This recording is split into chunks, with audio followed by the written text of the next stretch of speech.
of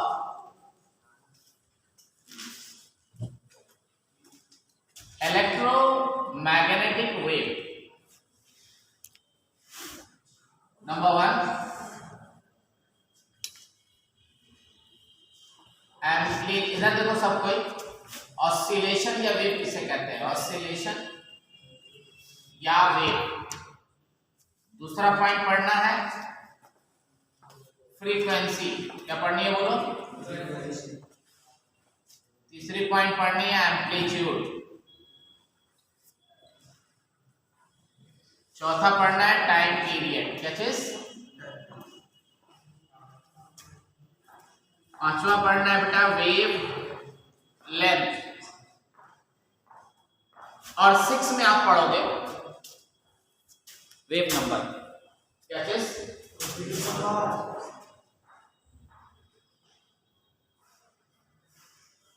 और 7th point में आपको ये याद रखना है कि रिलेशन वेवलेंथ, वेलोसिटी और फ्रीक्वेंसी में क्या रिलेशन होता है, right?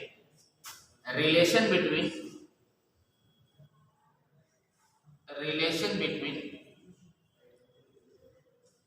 Frequency, wavelength and time period. क्या बेटा? Time period. इन सबों में क्या रिलेशन है? ठीक है, वेरी सिंपल, देखते चलिए। सबसे पहली बात हम लोग पढ़ेंगे ऑसिलेशन या वेव। ऑसिलेशन या क्या बेटा? आज जानो ऑसिलेशन या वेव किसको कहते हैं। हम इस एग्जांपल से समझा रहे हैं। यहाँ पे हमारे पास ये टाइम है, ये पार्टिकल का ये मीन पोजीशन है, रेस्ट पोजीशन है, ये पार्टिकल का डिस्प्लेसमेंट है। पार्टिकल अगर मीन पोजीशन से मैक्सिमम में जाए और फिर मैक्सिमम से मिनिमम पे आए, इधर देखो बातें नहीं है, और फिर उसके बाद ये नीचे आकर के फिर ये वापस मीन पे आ जाए, इसको बोलते हैं मीन पोजीशन। इसको बोला जाता है एक्सट्रीम पोजीशन। क्या कहता है? फिर ये आ जाएगा मीन पोजीशन, फिर ये देखो यहाँ पे बीच में ये आ जाएगा एक्सट्रीम पोजीशन, और फिर ये क्या आ गया? Mean position. या फिर आप ऐसे देखें, इधर एक पेंडुलम को हमने ऐसे लटका दिया और ये अभी मीन पोजीशन में, रेस्ट में। This is your mean position. Right या लेफ्ट, ये देखो, ये देखो, ये देखो, ये डिस्प्लेस हो रहा है बेटा, ये ऐसे डिस्प्लेस हो रहा है। ये एक्सट्रीम पोजीशन है और ये भी एक्सट्रीम पोजीशन है तुम्हारा। ये दोनों एक्सट्रीम पोजीशन है, ध्यान दियो। पार्टिकल जब मीन पोजीशन से चल करके, गौर से देखोगे, पहले मत लिखो अभी, जब मीन पोजीशन से चले और एक्सट्रीम पे आए, इसको बोलते हैं 1/4 ऑसिलेशन या 1 वेव। फिर एक्सट्रीम से चल के वापस मीन पे आए, फिर दूसरा 1/4। समझ रहे हो? फिर उसके बाद मीन से कहां पहुंचे? एक्सट्रीम पे बेटा, next, and then extreme to कहां पहुंच जाए? मीन पर। इस तरह से ये 1 ऑसिलेशन कंप्लीट हो जाता है। नहीं आ समझ में आपको? दूसरी बात हो गया क्या? अब आ जाइएगा, यहां पर पार्टिकल मीन पोजीशन से एक्सट्रीम पोजीशन में पहुंचा, इट इज 1/4 ऑसिलेशन पूरा यहां तक। बोलो बेटा। और फिर वहां से ये यहां पे आ गया तो 1/4। तो क्या ये मिलकर के 1/2 हो गया कि नहीं हो गया? बोलो। फिर वैसे ही यहां से बेटा पहुंचेगा और यहां पहुंचा एक्सट्रीम पे, एक्सट्रीम से फिर वापस कहां गया? और इसी को बोलते हैं, जब पूरे को जोड़ोगे तो यही कहलाता है 1 वेव। क्या कहलाता है बोलो? क्या ये भी 1 वेव हो जाएगा? कंसेप्ट समझ में आया? ये बात याद रखिएगा, समझिएगा, जानिएगा। इसी चीज को आप सर्कल में भी समझ सकते हो। कोई पार्टिकल मान लो यहां से चलना शुरू करती है और ये ऐसे डिवाइडेड है 360 डिग्री में, तो ये यहां से चली ऐसे, फिर यहां आई, फिर यहां आई, फिर वापस यहां से। समझ में गया? आप इस चीज को उठा करके ला के इसके ऊपर सेट कीजिए, देखिए एक सर्कल बन जाता है। बोलिए। तो ये एक तरह का क्या हो गया? क्या हो गया बताइए? 1 ऑसिलेशन बेटा, 1 ऑसिलेशन या 1 वेव। अब आप तुम लोग यहां देख करके बताओ तो मेरे को जल्दी से कि अगर हम किसी पार्टिकल को ऐसे मूव कराते हैं टाइम के रेस्पेक्ट में, और हम ऐसे यहां देखो मैक्सिमम से चल रहा है पार्टिकल ऐसे, अब तुम बताओ इसमें कितना वेव बन रहा है? जल्दी बताओ। यहाँ पर कितना बना? 1/4। और यहाँ पे कितना बना, और यहाँ 1/2, तो ये एक ये हो गया और आधा ये हो गया, तो कितना हो गया 1.5, इतना वे बन गया 1.5 लैम्डा। बोलो ना, नहीं आया समझ में, क्लियर हो गया। एक बात हो गई फ्रीक्वेंसी। फ्रीक्वेंसी किसको कहते हैं जानो, आवृत्ति। The number of wave created in 1 second is called क्या बेटा, frequency। ध्यान से देखो, that is called frequency। 1 second में, लेकिन शर्त कितना है, 1 सेकेंड। मान लो हमने ऐसे लिख दिया, यहां से शुरू किया वेव बनाना, 1 2 3 4, यहां तक आते आते इसको पूरे 2 सेकेंड लग गए। कितना लग गया बोलो, 2 सेकेंड। और ये नंबर ऑफ वेवलेंथ है, तो हमसे पूछा गया कि इसका फ्रीक्वेंसी कितनी होगी बताओ। तो 1 मिनट ऐसे निकालो, 2 सेकेंड में कितने वेव मिले, 4, तो 1 सेकेंड में जो मिलेगा उसी को बोलेगा ना, बोलो 4/2, दैट इज कॉल्ड 2 पर सेकेंड। समझ आ गया, नहीं आया समझ में आया। और फ्रीक्वेंसी की जो यूनिट होती है, ऐसा यूनिट जो होती है, नहीं पर सेकेंड होती है, इसी को हर्ट्ज बोलते हैं। क्या बोलते हैं बोलो, हर्ट्ज, HZ। बोलो यार, कॉन्सेप्ट क्लियर हुआ, छापो जल्दी से फटाफट।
बता दिया जाए।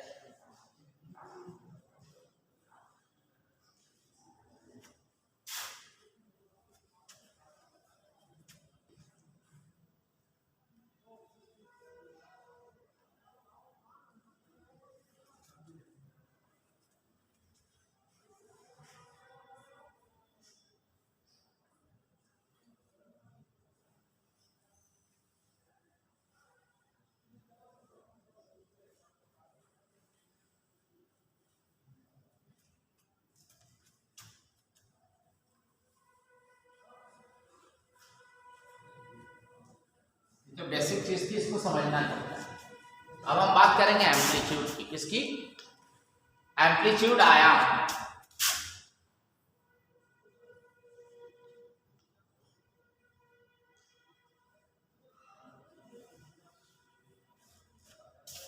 Amplitude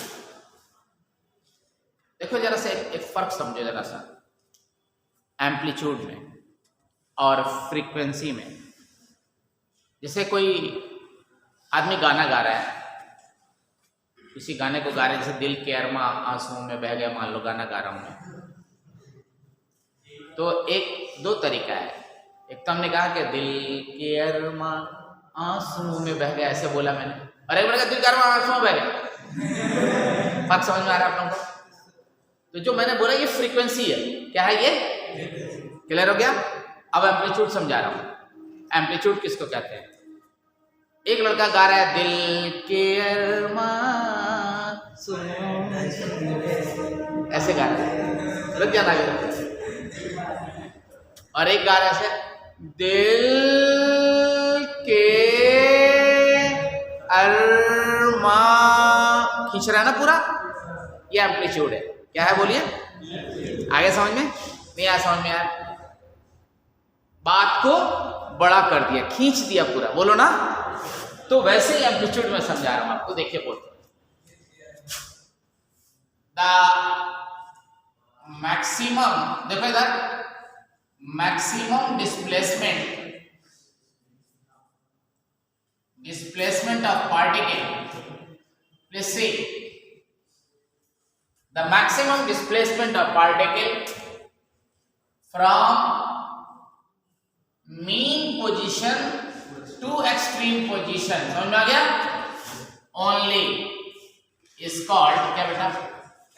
amplitude. नहीं है समझ में? जैसे ग्राफ में देखिए, ये आपका वेव का ग्राफ है, जरा जल्दी से समझे। यहाँ पे यहाँ टाइम है बेटा, पार्टिकल हमारे यहां से जा रहे हैं, देख रहे हो आप लोग, ये ओरिजिन था,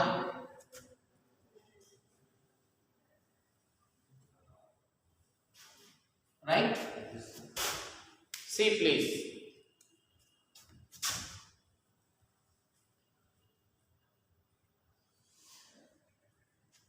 सी please,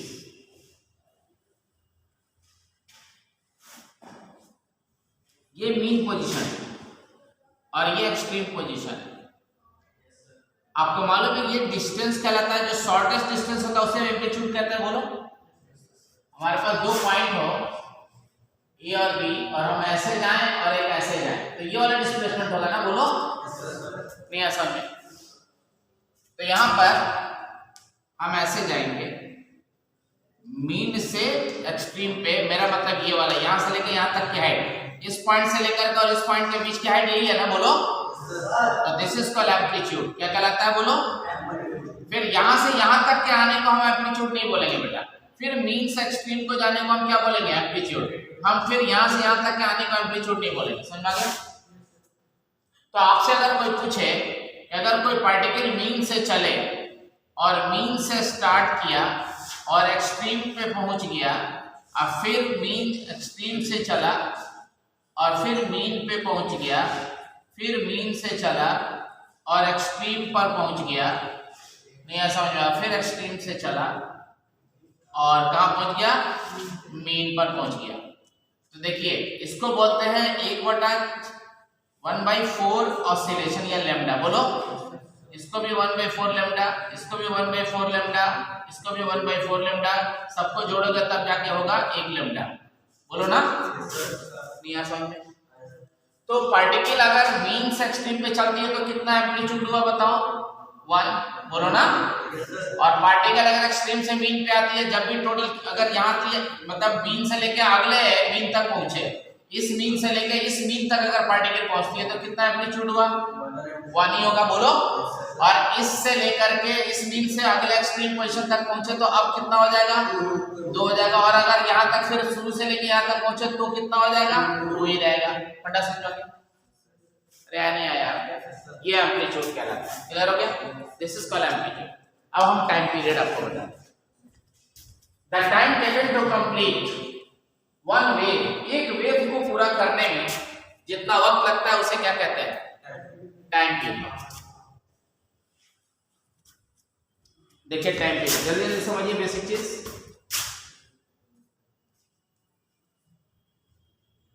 time period, the time taken to complete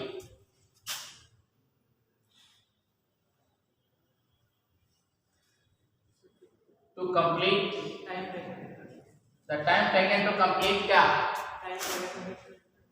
one wave क्या is called time period। बेटा उसे हम टाइम पीरियड कहते हैं, ठीक है। जरा देखना इधर, यहाँ गौर से देखो, मान लो ये हमारा वन वेव है, यहाँ गौर से देखो ये वन वेव है हमारा, यहाँ से पार्टिकल चली, तो 1/4 वेव पूरा करने में जो टाइम लगेगा उसको 1/T/4 बोलेंगे, बोलो। यहाँ पर भी T/4 बोलो, और यहाँ पर भी क्या आ जाएगा, T/4। This is T/4। Concept समझ में आया? जितना वेव हो उसमें जो टाइम लगेगा उसी को क्या बोलेंगे। इस तरह से ओवरऑल आप देख के जानिए कि एक वेव पूरा करने में जो समय लगता है उसे हम क्या बोलते हैं, टाइम पीरियड। क्लियर हो गया? तो एक छोटा सा सवाल बताइए, तो यहाँ पर कितना टाइम पीरियड यहाँ लग रहा है आप लोगों को बताना है।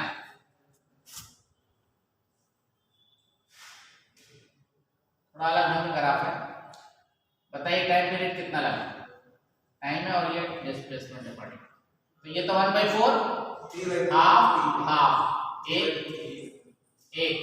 कितना आया 1.5 t/, हाँ ये हाफ हो गया, ये हाफ हुआ ना, तो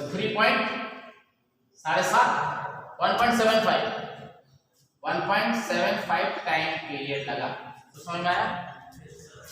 75 समझते हो ना? अरे 0.25 हाफ 0.5 मिलके 0.75 और एक पूरा हो गया। बोलो बेटा डन। चलो उतार लो जल्दी से, फिर आगे बढ़ते हैं। जल्दी करो, जल्दी फटाफट। फिर से समझाते हैं। इसका मतलब ये 1/4 हो गया, 1/2 हो गया, 1/2 हो गया, 1/2 हो गया। जोड़ लो।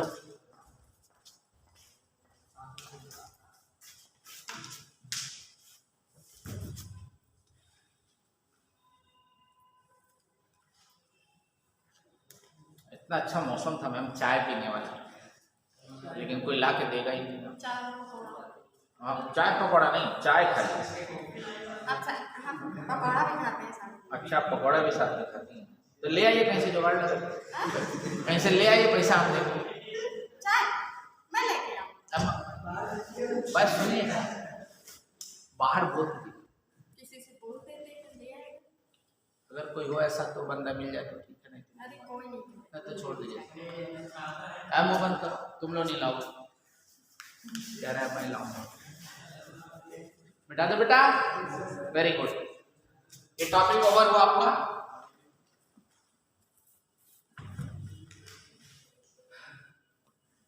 नेटवर्क आज बहुत डिस्टर्ब कर रहा है, लेकिन हम लोग का अच्छा चल रहा है मोबाइल, पता नहीं क्यों।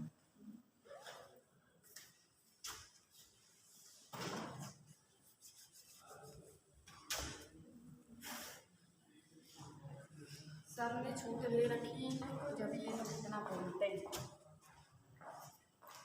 चलो बेटा देखो आगे हम पढ़े। एम्पलीट्यूड आपने देख लिया, टाइम पीरियड देख लिया, एम्पलीट्यूड देख लिया। अब क्या बच गया था? वेव। वेव बचा था ना?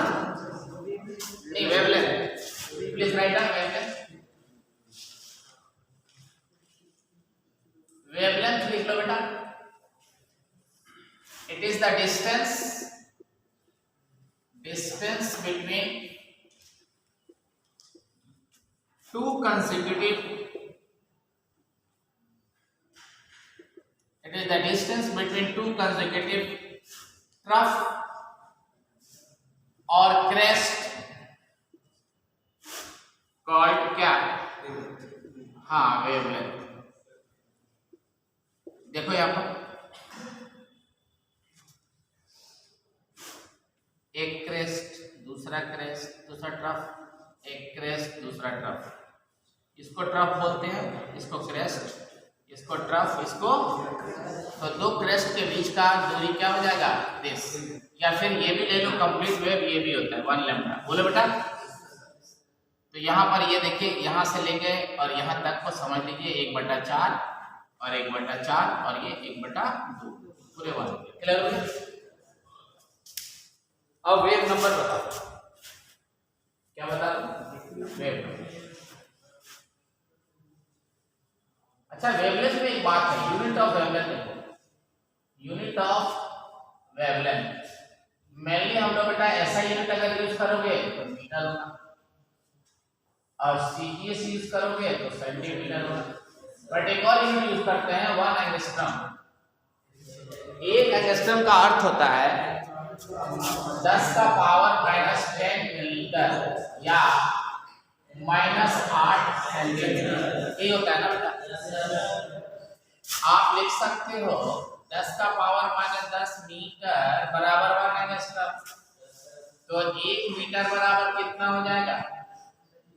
1 मीटर बराबर कितना होगा? 10 का पावर 10 एंगस्ट्रम। बोलो ये होगा ना भाई।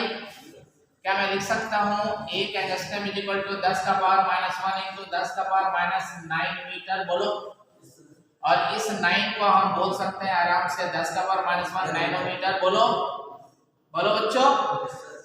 सो आई कैन राइट 1 नैनोमीटर बराबर 10 एंगस्ट्रम। बात सही है गलत है बोलो।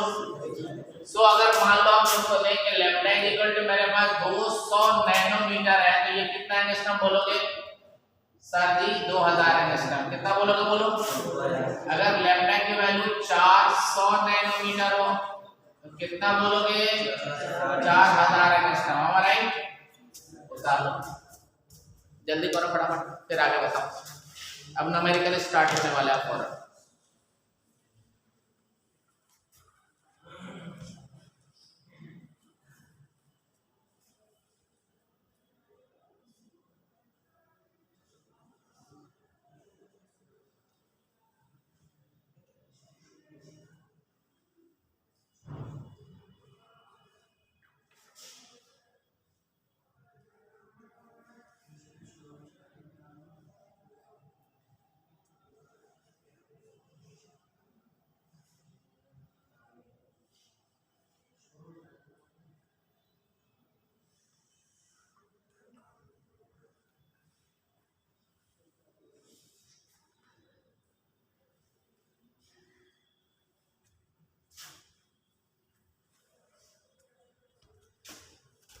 चलिए सर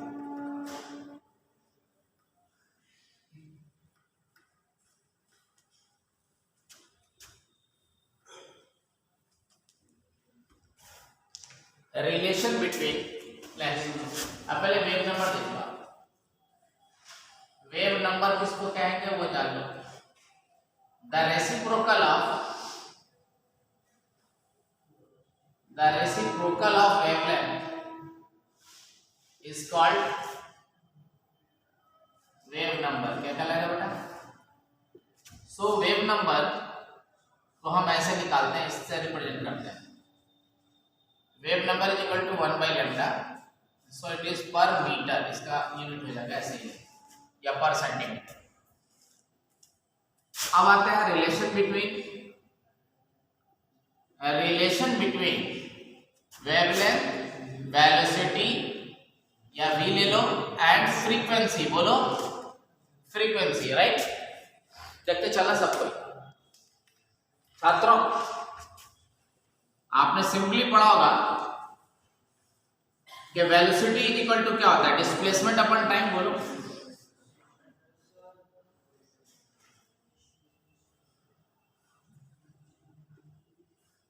बेटा हम लोग वन वेव को पूरा करने में जो डिस्प्लेसमेंट होगा दैट इज कॉल्ड 1λ। बोलो और नीचे 1/टाइम को हम क्या कहते हैं पर यूनिट टाइम को हम फ्रीक्वेंसी कहते हैं। क्या कहते हैं बोलो। So velocity of any wave is equal to wavelength into क्या होता है लाइट। के लिए हम लोग वेलोसिटी c भी यूज करते हैं, कोई दिक्कत नहीं है। समझ आ गया। और वेवलेंथ बराबर आप लिख सकते हो sir ji c by lambda frequency बराबर, या लैम्डा बराबर क्या लिख सकते हो lambda is equal to c by frequency. You can write. बोलो यानी लैम्डा और फ्रीक्वेंसी एक दूसरे के रेसिप्रोकल इनवर्सली प्रोपोर्शनल होंगे। समझ आ गई बात। नहीं आ समझ में। अगर c कांस्टेंट कर दें तो वेलोसिटी, अगर फ्रीक्वेंसी बढ़ेगी तो वेवलेंथ घटेगा। बोलो बेटा नहीं आ समझ में। जल्दी छापो इस बात को आगे ले चलो फटाफट तेजी से चलो। तब हम प्लैंक्स क्वांटम थ्योरी पढ़ाएंगे तो न्यूमेरिकल पढ़ाएंगे आज। जल्दी करो Planck's quantum theory. Planck's quantum theory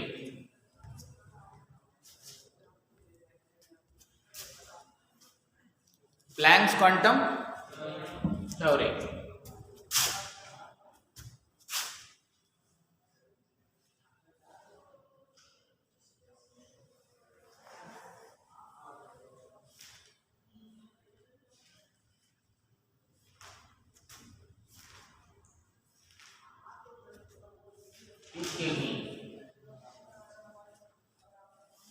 Planck's quantum theory जरा देखें आपको।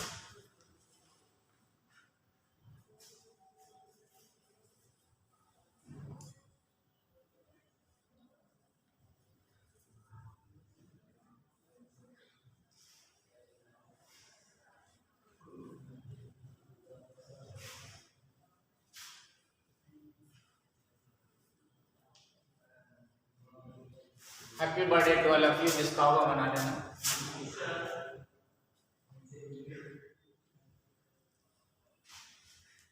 एक रोशनी है, इससे जब ये लाइट निकलती है इससे इलेक्ट्रोमैग्नेटिक रेडिएशन प्रोड्यूस होगा और ये लाइट चारों दिशा में निकल रही है। उसमें से हम एक तरफ का ले रहे हैं और ये पैकेट के फॉर्म में निकलती है। किसके फॉर्म में? They are actually called packets of energy. क्या कहलाती हैं बोलो?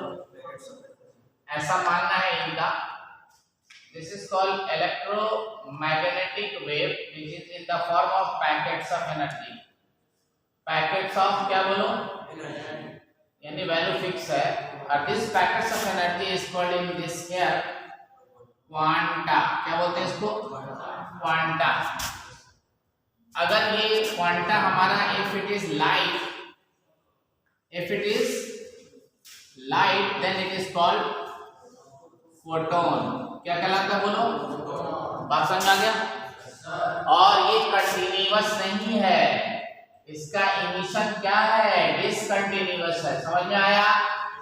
सो इट इज डिसकंटिन्यूअस। कंटिन्यूअस जिस तरह से बारिश की बूंदे ड्रॉप करके पड़ती हैं, लेकिन नल का पानी ड्रॉप करके नहीं रिलीज होता, वो कंटिन्यूअस है। लेकिन बारिश की बूंद डिसकंटिन्यूअस है, एक फिक्स वैल्यू पे गिरती रहती है। नहीं समझ में आया? तो पता चला कि प्लैंक्स ने कहा कि अगर कोई चार्ज पार्टिकल, उनका अल्टीमेट मकसद है वही एटम के अंदर मौजूद इलेक्ट्रॉन के घूमने से रिलेशन है कि अगर कोई चार्ज पार्टिकल चलती है और उसके अंदर एक्सेलरेटेड मोशन होता है, त्वरित गति होती है, तो उसके चारों तरफ इलेक्ट्रिक और मैग्नेटिक फील्ड दोनों प्रोड्यूस हो जाता है, राइट? और इलेक्ट्रिक मैग्नेटिक फील्ड एक दूसरे के ऊपर 90 डिग्री पे होते हैं। कंसेप्ट समझ में आ गया? तो उनका ये कहना था कि जब कोई भी इलेक्ट्रॉन जब एक्सेलरेटेड होता है तो उससे जो रेडिएशन प्रोड्यूस होगा that is called electromagnetic radiation. Clear हो गया? तो ये वही इलेक्ट्रोमैग्नेटिक रेडिएशन के बारे में, उसकी एनर्जी कितनी होगी, इसको प्लैंक्स ने रिलेट किया। किसने किया? So according to Planck's quantum theory, उन्होंने कहा कि जो फोटोन की एनर्जी है, जो क्वांटा की एनर्जी है, वो डायरेक्टली प्रोपोर्शनल होती है किसके?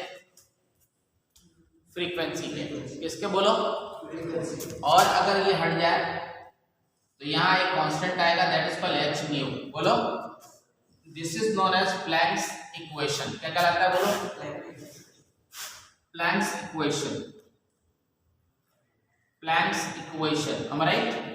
अब सुनिए आगे, h को बोला जाता है प्लैंक्स कांस्टेंट। क्या बोला जाता है बोलो? इसकी वैल्यू कितनी होती है? 6.62 into 10 का पावर -34। आगे यूनिट कितनी होती है नहीं मालूम सर। Joule second. कितनी होती है बोलो? Joule second. कितनी होती है बोलो? इसका डायमेंशन किसके बराबर होगा मालूम है? नहीं सर, बता दीजिए आप। एंगुलर मोमेंटम के। किसके? एंगुलर मोमेंटम का, not linear momentum. This is called angular momentum MVR। नहीं आ समझ में? MVR के बराबर होती है। तो ये याद रखना आप लोगों को।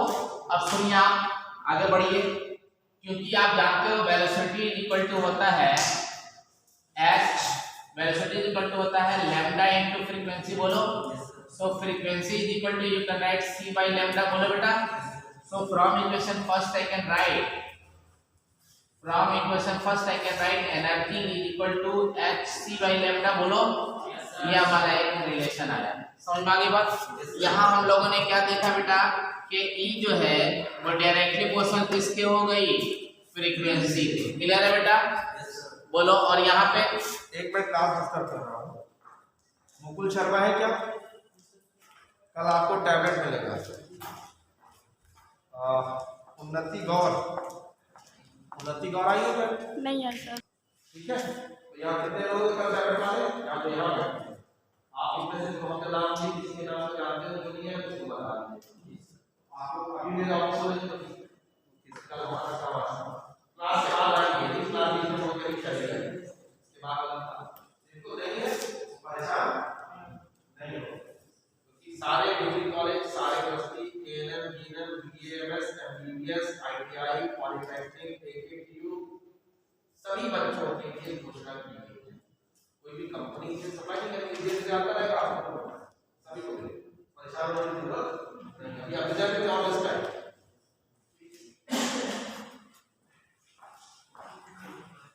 चलिए हाँ बेटा, तो यहाँ देखो रिलैक्स, बर्दाश्त करो थोड़ा सा, बैलेंस चला के देख लेना वहां पे ठीक से जब मिलेगा। E equal to SC by lambda है ना हमारा, बोलो हम क्या पूछ रहे हैं तुमसे, तुम क्या पूछ रहे हो। हम पढ़ाना शुरू कर दिए। SC बाई लैम्डा है बेटा, इस पर न्यूमेरिकल देखो कैसे आएंगे। दो तरीका है, H और C की वैल्यू जब पुट करोगे तो एक रेडीमेड फार्मूला आपको आएगा, ध्यान दीजिए। E equal two electron volt में जब एनर्जी निकालोगे, यूनिट होती है इलेक्ट्रॉन वोल्ट, तो यहाँ पे वैल्यू आ जाएगा 12400 और लैम्डा जो आएगा वो एंगस्ट्रॉम में। समझा दी बात? तो तुम्हारा बहुत जल्दी से आंसर आ जाएगा, बट एक काम करना होगा। 1 इलेक्ट्रॉन वोल्ट बराबर होता है 1.6 into 10 to the power minus 19 coulomb. कितना होता है बेटा? सॉरी जूल, इतना जूल होता है। क्लियर है? तो अगर आपको इलेक्ट्रॉन वोल्ट मालूम हो गया तो आप जूल में बदल सकते हो, इतना से मल्टीप्लाई करके। और 1 कैलोरी बराबर कितना होता है? 4.2 जूल हो जाएगा। तो प्लीज आप इसको अपने कॉपी में नोट कर लीजिए। हाँ?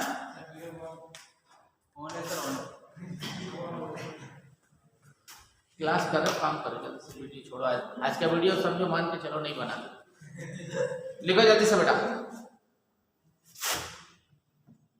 Please write down fast, please write down fast, please write down fast. अरे वाह, आ गया।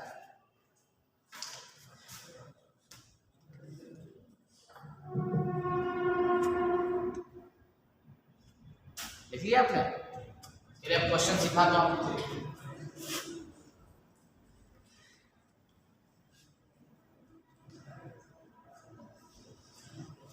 चलिए क्वेश्चन देखिए क्या है। Calculate the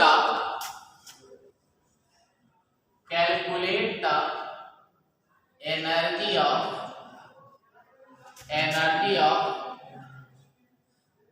400 nanometre of light. Calculate the energy of 400 nanometre of light. Clear है? यहां देखो बेटा, लैम्डा इज इक्वल टू कितना हुआ? 400 नैनोमीटर का मतलब क्या हुआ बेटा? इनटू 10 एंगस्ट्रॉम बोलो, तो 1 मिनट के अंदर निकल जाएगा। E इज इक्वल टू क्या होता है? 12000। अब भाई 4000 बोलो इलेक्ट्रॉन वोल्ट। बेटा ये 2 0 से 2 0 कैंसिल, 4 से कट गया, 4 नहीं 12, 4 एकम 4। This is called 3.1 electron volt बोलो, and this is called 3.1 into 1.6 into 10 to the power minus 19 joule. am I right?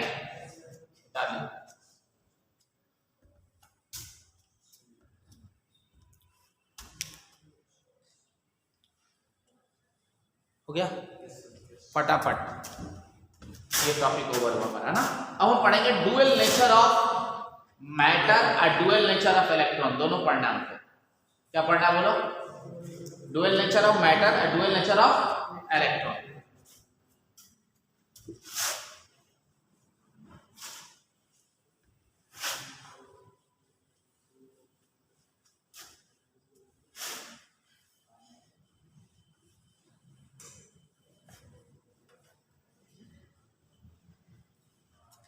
Dual nature of क्या बेटा? अच्छा, आइसोटोप, आइसोटोन, आइसोबार, ये सब तो मालूम है ना तुम लोग, इसको बताने की जरूरत नहीं है। मेन मेन चीज वो सीखो जो नहीं जानते हो, वो मैं बताता हूँ। तो यहाँ पर ये वाली चीज क्लियर हो गई। अब यहाँ पर इसके बाद आपको पढ़ना है डुअल नेचर। क्या पढ़ना है?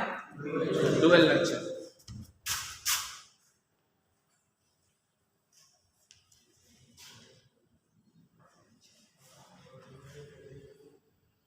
क्या पढ़ना है बेटा?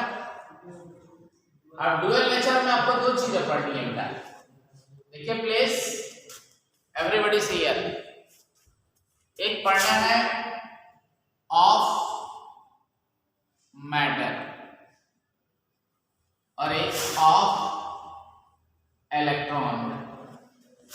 मैटर का एक्सप्लेन होता है, इट इज एक्सप्लेन्ड बाय, इसका डुअल नेचर यानी कि वेव और पार्टिकल नेचर। डुअल नेचर मतलब वेव और पार्टिकल नेचर। तो मैटर का भी वेव और पार्टिकल नेचर एक्सप्लेन्ड बाय देख बेटा इधर प्लीज, फर्स्ट और सेकेंड, एक्सप्लेन्ड बाय फर्स्ट और सेकेंड। एक तो ये एक्सप्लेन होता है ब्लैक, क्या बोला, ब्लैक बॉडी BBR, और दूसरा आइंस्टीन, हाँ आइंस्टीन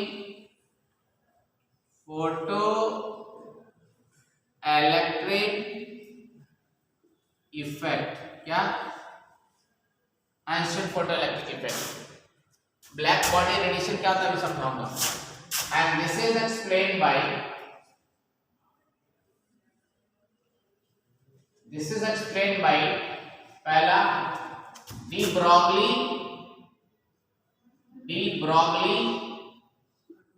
इक्वेशन या वेव, और दूसरा हाइजेनबर्ग अनसर्टेनिटी प्रिंसिपल।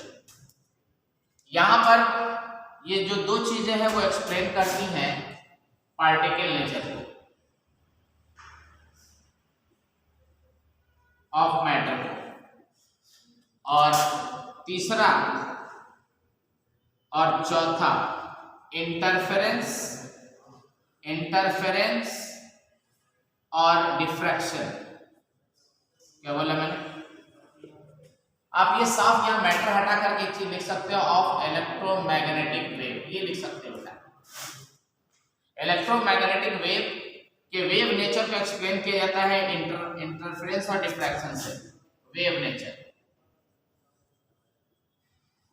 और पार्टिकल नेचर एक्सप्लेन होता है इससे। समझोगे बात? यहां पर इलेक्ट्रॉन का, पार्टिकल और वेव दोनों नेचर एक्सप्लेन किससे होता है? इससे। ये आप पहले अपने मन में पहले सेट कीजिए कि ये बात कहां यूज होती है। समझ में आ गया?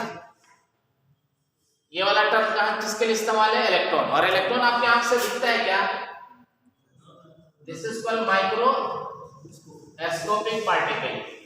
इसलिए ये लॉ कहां पे लगने वाला है? क्या बहुत तेज चलती हुई कार के बारे में बात करेंगे? नो, माइक्रोस्कोपिक के लिए बात करेंगे। बहुत तेज हवाई जहाज जाता हुआ उसके लिए बात करेंगे? No sir. आगे बात समझ में?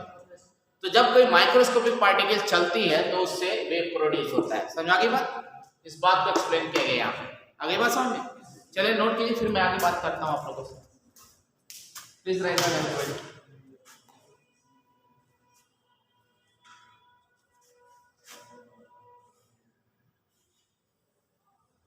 लिख लिया क्या?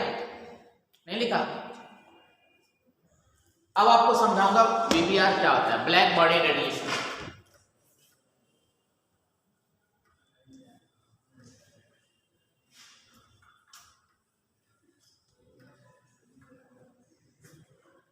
Black body radiation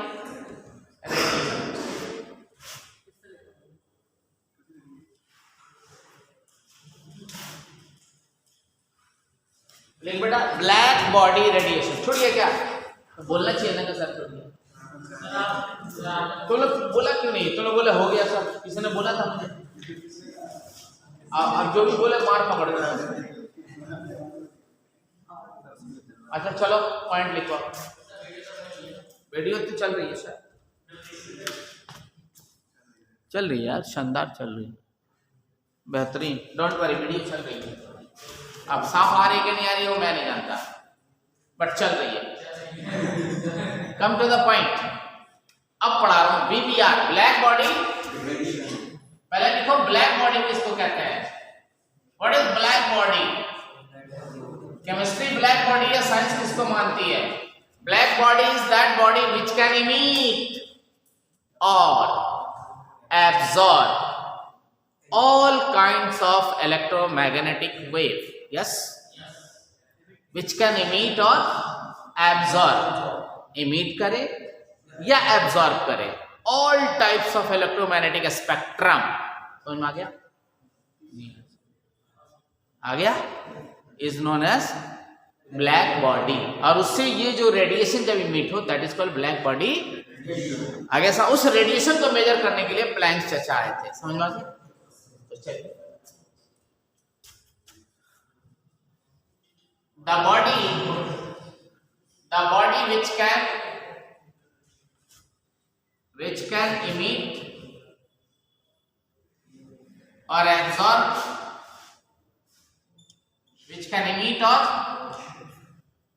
absorb all kinds of, अरे बोलो ना, the body which can emit or absorb all kinds of क्या, electromagnetic wave called क्या, ब्लैक बॉडी। द रेडिएशन, लिखो, the radiation coming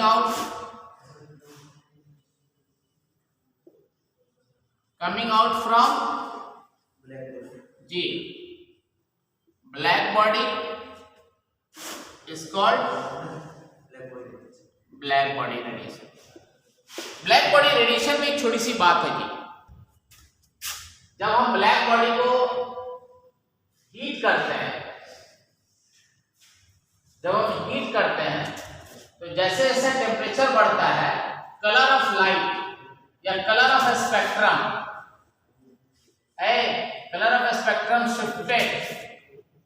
shifted towards increasing order of frequency. किधर तरफ shift करता है? बढ़ते हुए फ्रीक्वेंसी के क्रम में। जैसे फॉर एग्जांपल हमारे पास है वेव डियोर, मेरे पास एक बॉडी में से गर्म करूंगा अभी, वेव डियोर, गौर से सुनना। मान लो T1 टेम्परेचर पर, अच्छा ये बताओ इधर लेफ्ट से राइट जाने पर क्या होता है? वेवलेंथ बढ़ रहा है, बोलो, और फ्रीक्वेंसी क्या हो रही है? बढ़ रही है। मान लिए T1 बराबर 200 डिग्री सेल्सियस लोहा है, उसको हम गर्म कर रहे हैं, उसको लाल है, कैसा दिख रहा है? लाल, रेड। अब हमने टेम्परेचर जब बढ़ाना शुरू किया तो मान लो T2 हमारा टेम्परेचर पहुंच गया 400 डिग्री सेल्सियस, और उस पर क्या दिख रहा है? फिर और जब हम बढ़ाएंगे तो अल्टीमेटली वो temperature T3 which is greater than T2 कैसा दिख रहा है? तो आप देखिए तो राइट से लेफ्ट जाने पे फ्रीक्वेंसी बढ़ेगी कि घटेगी? फ्रीक्वेंसी इंक्रीज करेगी ना, बोलो। तो जैसे जैसे टेम्परेचर हम बढ़ाते हैं कलर शिफ्ट कर जाता है। अब लोहे को गर्म करोगे तो पहले कैसा दिखेगा, उसके बाद और गर्म करो तो धीरे धीरे कलर शिफ्ट करता जाएगा। समझ में आ गई बात? नहीं आया समझ में? इतना गर्म जब हो जाएगा, जब बहुत गर्म हो जाएगा तो फिर वो दिखना बंद कर देगा, क्योंकि अब उसके बाद से क्या चीज रिलीज होने लगेगा? देखो, वेव डियोर के बाद अल्ट्रावायलेट शुरू हो जाएगा। समझ में आ गई बात? नहीं आया समझ में? इसलिए वो दिखेगा नहीं, क्योंकि दिखने का काम कहां तक हो रहा है? वेव डियोर के अंदर। बोलो ना, उतार लो जल्दी उतारो, फिर अगली बात करो।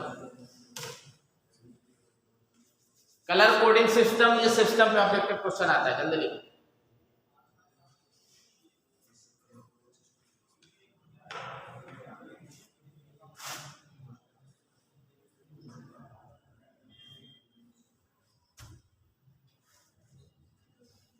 बारिश हो रही है क्या मैम? आज दिन भर का मामला है।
ये डुअल नेचर में आप एक चीज जान लें, एक चीज क्लियर हो गई। अब दूसरे डुअल नेचर में हमको क्या पढ़ना है वो सुनिए आप। वो पढ़ना है हम लोग को Planck photo electric effect. This is very good concept. Photo electric effect को अच्छे से समझ लें, इसके सवाल आते हैं, सवाल आराम से बना लें। ये फिजिक्स में भी है, केमिस्ट्री में भी है।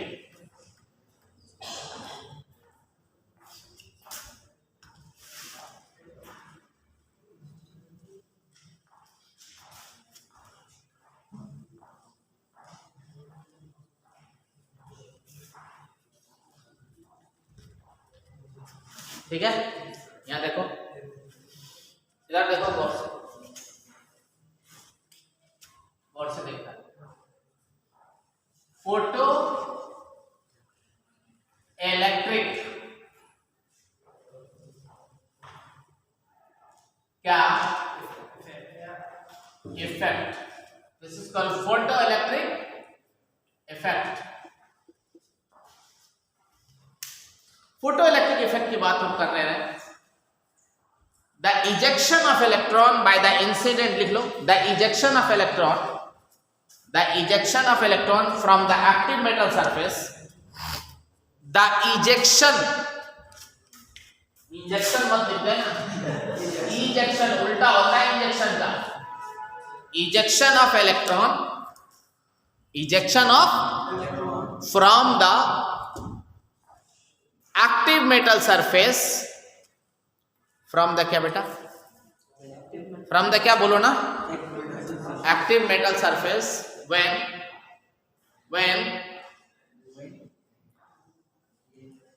electromagnetic wave incident on it,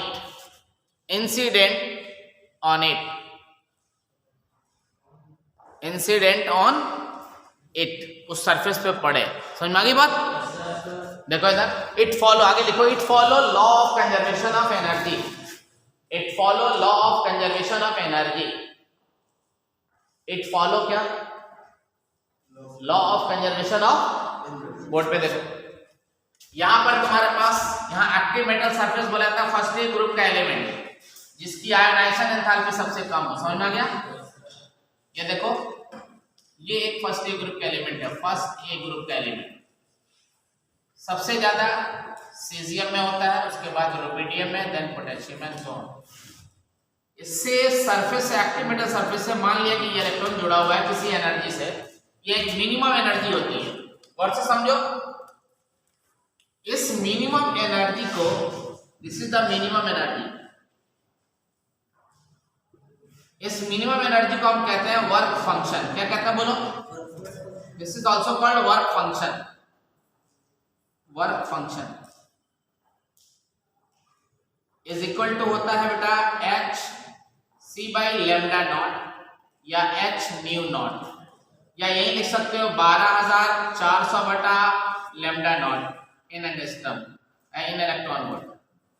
ये है आपके पास, ये देखिए आप लोगों के पास ये है। प्लीज सी एवरीबॉडी,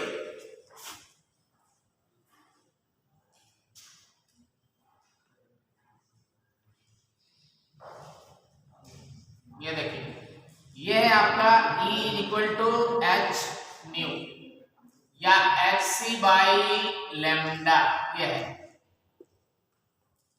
ये एनर्जी इंसिडेंट हो रही है बेटा।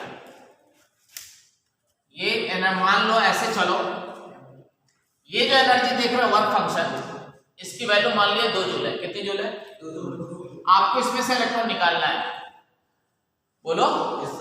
तो एनर्जी जो दोगे वो अगर सिर्फ 2 जूल दोगे तो इलेक्ट्रॉन सरफेस से टूट के सरफेस पर रह जाएगा, और अगर 2 से ज्यादा दोगे तो 2 जूल तो तोड़ने में लगेगा, बाकी जो एनर्जी है वो लेके भागने में मदद करेगा, काइनेटिक एनर्जी। तो जब इस पे लाइट पड़ती है तो ये यहाँ से बड़ी तेजी से निकल के भागेगा electron, and that is called maximum kinetic energy. क्या कहलाएगा बोलो?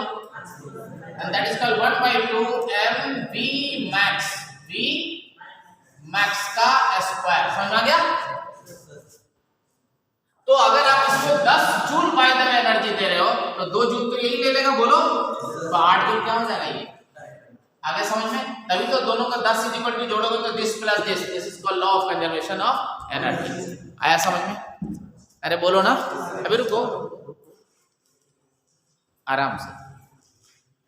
फोटो इलेक्ट्रिक इफेक्ट, सरफेस से इलेक्ट्रॉन को हमको यहां से इलेक्ट्रॉन निकालना है, तो इसकी जो ताकत है उससे ज्यादा इसकी ताकत होनी चाहिए, इसकी जो एनर्जी है उससे ज्यादा एनर्जी होनी चाहिए, बोलो ना, तभी निकल के भागेगा। बोलो अगर ये भी 2 जूल हो ये भी 2 जूल हो तो निकाल तो देगा लेकिन सरफेस पे ही रुक जाएगा, बोलो। दैट्स व्हाई यहां पे आते हैं हम लोग, सिंस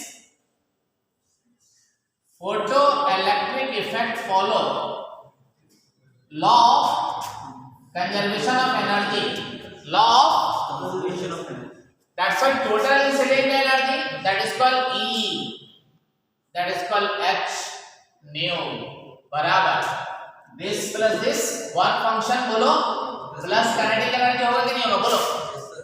क्या मैं इसको और आगे बढ़ा सकता हूं? H nu वर्क फंक्शन को H nu नॉट लिख सकता हूं। nu नॉट का मतलब थ्रेशोल्ड फ्रीक्वेंसी, क्या कहलाते हैं? Threshold frequency.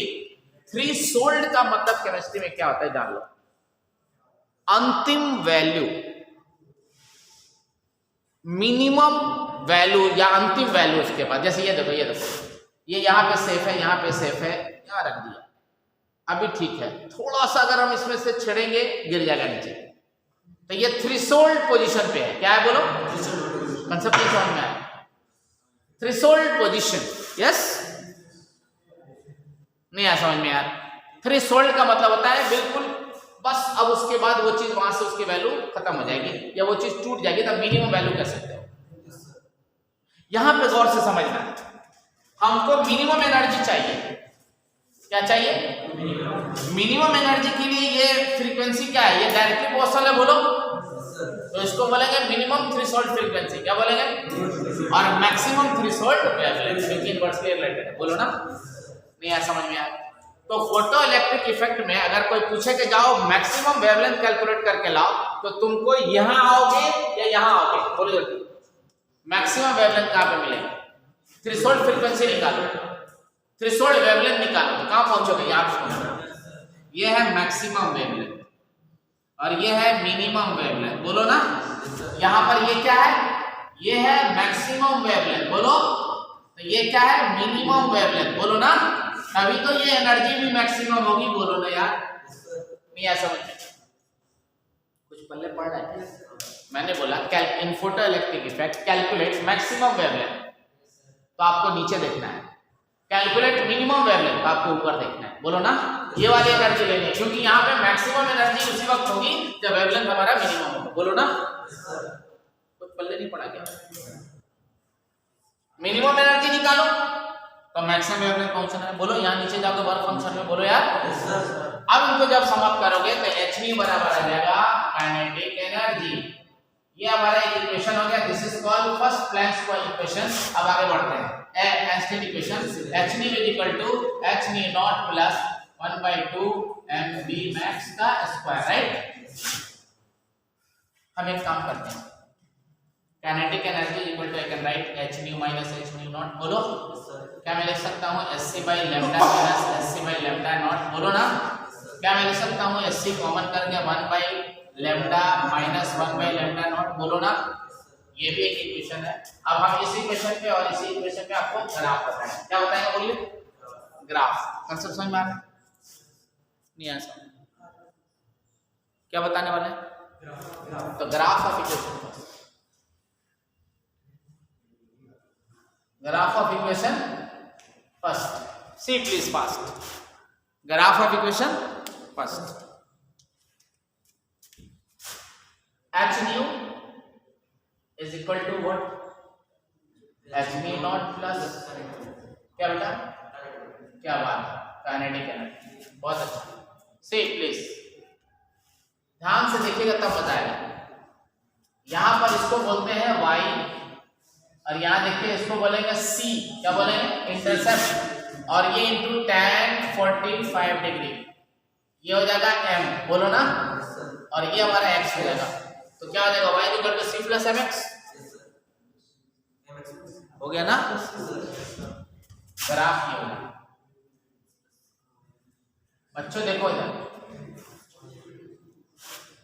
y एक्सिस पे क्या लिखने वाला हूं मैं, h न्यू, और x पे काइनेटिक एनर्जी बोलो बोलो ना, और इंटरसेप्ट ये है, ये इंटरसेप्ट है देखो छात्रों h न्यू नॉट, इसी को वर्क फंक्शन भी बोलते हैं बोलो।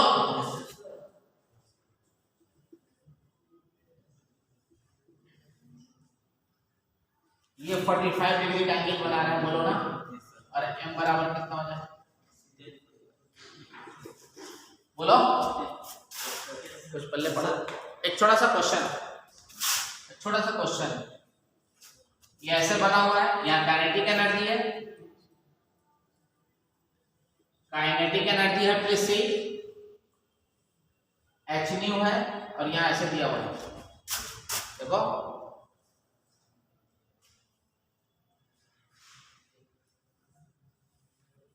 A B C D पूछ रहे हैं कि increasing order of photo electric effect बताना है बेटा। Increasing order of photo electric effect, किसकी फोटो इलेक्ट्रिक इफेक्ट की वैल्यू ज्यादा होगी बताओ। जिसका वर्क फंक्शन जितना कम होगा, जिसकी एनर्जी जितनी कम होगी इलेक्ट्रॉन की होल्ड करने की, उतना जल्दी निकल जाएगा बोलो ना। तो ये वर्क फंक्शन हो गया इसका, दूसरे का ये, फिर उसके बाद ये, फिर तीसरे का ये बोलो ना। तो सबसे ज्यादा किस में होगा, ए में। So the answer is A, then B, then C, then D. समझ में आ गया? तब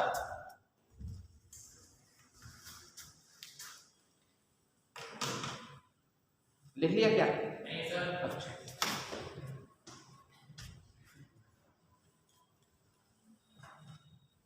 वीडियो पॉज कर दीजिए मैंने तब तक, वीडियो पॉज कर। हेलो